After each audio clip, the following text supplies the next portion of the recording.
2023 Silver Spring, Maryland! Came to win, Maryland! to fight, to conquer, to thrive. I came to win, to survive.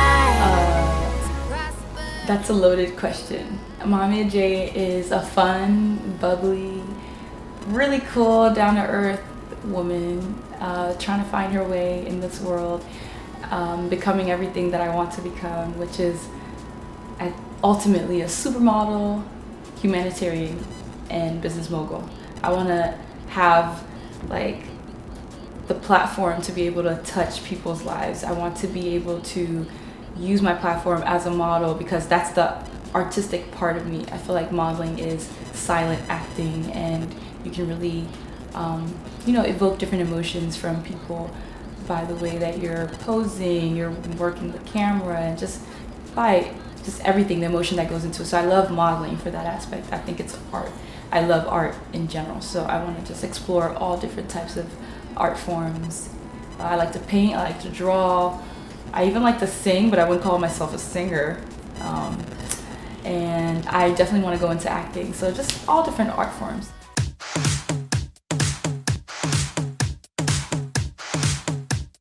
I realized modeling was my thing when I was like in Geneva, Switzerland. I grew up in Switzerland. My father was a diplomat. So in my years there, a lot of people wanted to like have me do little modeling gigs, and I was young, so I'm like, what's that? And my mom and dad, they're not, they're Ghanaian, African parents. They're not really worried about that stuff. You need to be going to school. You need to be, doing something useful.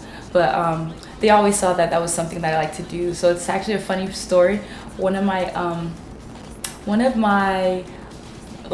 the fathers at the Catholic Church was like, they needed, a couple people for the brochure, and they asked my parents if I could do it, and I did it, and I loved it, and I was like 6 years old, and it was so much fun, and they had my picture like blown up, and it was in the church for a couple years, so I felt really cool about that, and I was like, well, I think I could do that for the rest of my life. I liked it.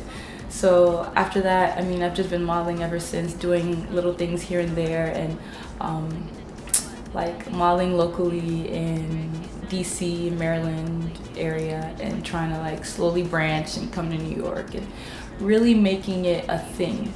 Well, a career, not a thing. I definitely struggled with my looks growing up. I was the tall, gawky, awkward looking girl.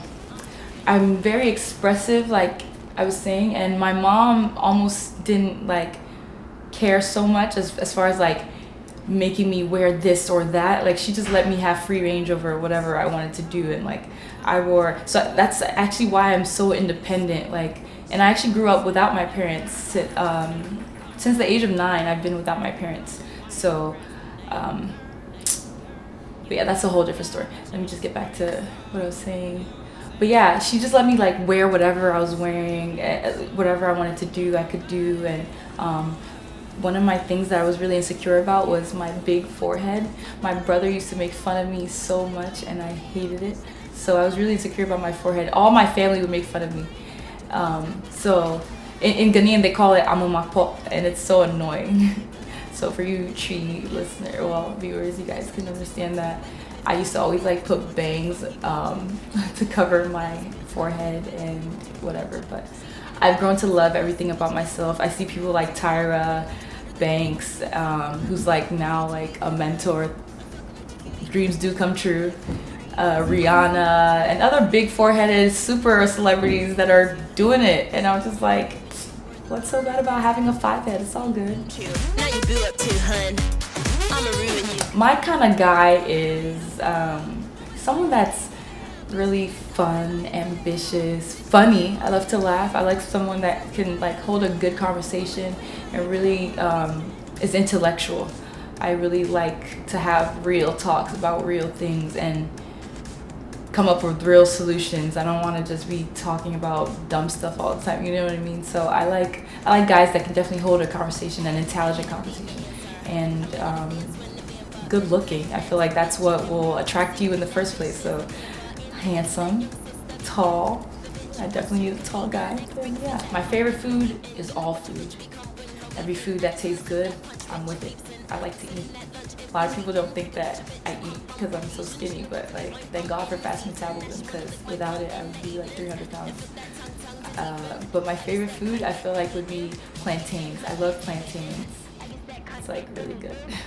My celebrity crush, I guess, would be Drake and like J. Cole.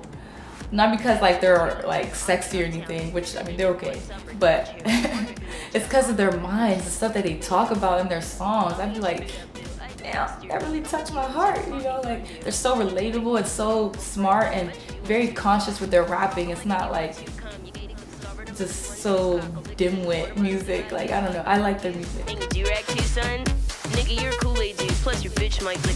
My fellow African sister said, while receiving her award once, LUPITA NYONG'O, she said, no matter where you're from, your dreams are valid. And those words are so true, and they stuck with me, because you can come from the slums of like anywhere, you know, and make your dreams come true. If it's being in the movies that you're watching, you can make that happen. Again, if you have no excuses and you get up and you do something about your life, you know?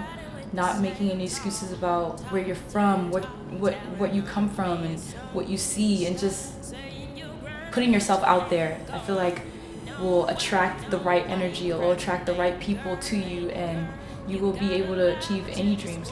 My father, he's Ghanaian, and he comes from, you know, a small town in Ghana.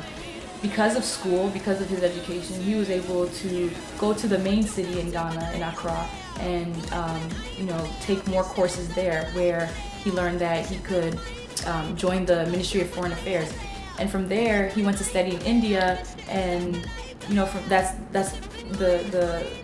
the rest is history. You know, he became a diplomat, and because of that opportunity, because of him and following his dreams, and just knowing that he can do so much more than just be a Ghana, you know, village boy, he pursued his dreams and afforded me the opportunity to be able to, you know, live in different countries and travel the world and see different cultures and understand, you know, different cultures, different people. And now my eyes are open because of, you know, my father's hard work and my mom's sacrifice. And so I'm so thankful for that. And that definitely goes to show you that dreams, no matter where you come from, dreams are valid, and you can be anything that you want to be if you put the hard work into it. And I mean, for me, and actually because of my father's job, because I had to live without them since the age of 9, I was sent to live with my uncle and aunt, and you know, it wasn't the best place, it wasn't the best caretaker, I just wasn't in the best situation where I was. But because of that, I had to learn to become my own motivator, my own navigator in life, and my own support system. I really had to learn everything on my own and just figure it out. And I'm glad to say that I did a good job, you know, being raised on the phone and everything. Like, I figured it out, and I'm here because of my vision for myself. Not letting anyone stop me and not letting anyone get in my way. And that's why your dreams are valid, no matter where you come from, what you are.